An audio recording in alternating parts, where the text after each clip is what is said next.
검찰의 움직임이 재밌는 가운데 오늘 또 하나의 단독이 한겨레에서 나왔습니다. 이건 검찰이 또 흘리는 것인데 매우 중요한 건입니다. 전문 그대로 보고드립니다. 도이치모터스 주가 조작 의혹과 관련해 김건희 여사가 2021년 12월 검찰에 낸 진술서에는 1심 법원이 공소시효가 지났다고 판단한 1차 작전 시기 관련 내용이 주로 담겼던 것으로 파악됐다. 지난해 2월 법원이 유죄로 판단한 2차 작전 시기에 대한 수사가 무르익지 않았던 때라는 점도 영향을 끼친 것으로 보인다. 따라서 진술서 제출 이후 추가로 파악된 내용을 토대로 검찰이 김 여사를 제대로 조사해야 할 필요성은 더욱 커졌다라는 부분입니다. 해당 부분이 중요한 것은 검찰은 1심 재판 과정에서 김건희와 최은순이 도이치모터스 주식 거래를 통해 23억 원에 가까운 이익을 얻었다는 내용의 의견서를 법원에 제출하기도 했는데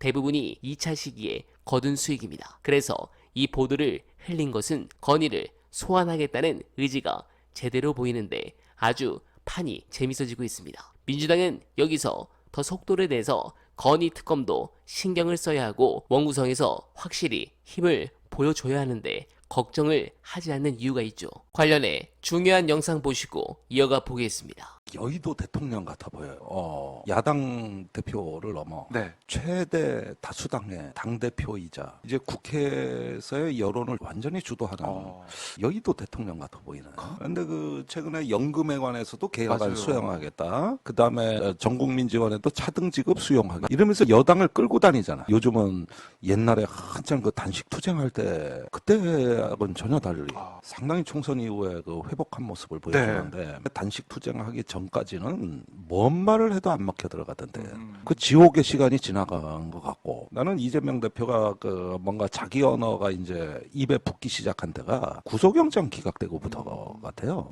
그때부터 서울구치소에서 회생해서 구치소문을 나설 때 그때부터가 정치인 이재명이 이제 재탄생하는 듯한. 네, 공감합니다. 이제 민주당의 대대적 반격이 필요한 상황에서 우원식 의장에 대한 질문이 많았습니다. 제대로 하겠냐? 원구성에 동의하겠냐? 이런 우려는 충분히 이해가 됩니다. 제 생각으로는 6월 7일까지 여야 합의로 상임위가 구성될 확률은 1%입니다. 거의 없다는 것이죠.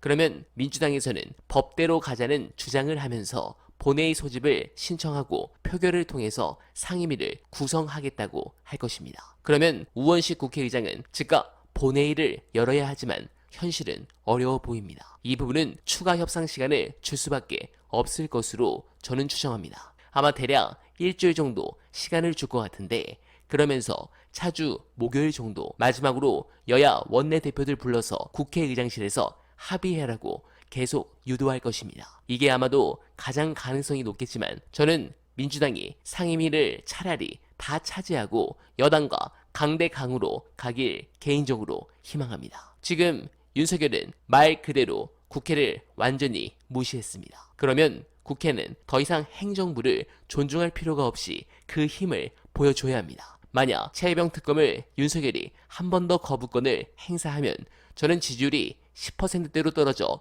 국힘에서 8표 이상 이탈표가 나온다고 생각합니다. 그렇게 만들기 위해서는 민주당이 강한 힘을 보여줘야 합니다. 이제 협치다, 뭐다 이런 거 필요 없습니다. 이재명 대표 말씀처럼 안전벨트를 매라고 말했다면 절벽에서 밀어야 할 시기입니다. 민주당이 국회의장 선거로 날려먹은 지지층의 사기를 꼭 다시 끌어올려주길 간절하게 바라면서 어나바는 오늘도 최선을 다하겠습니다. 여러분 고맙습니다.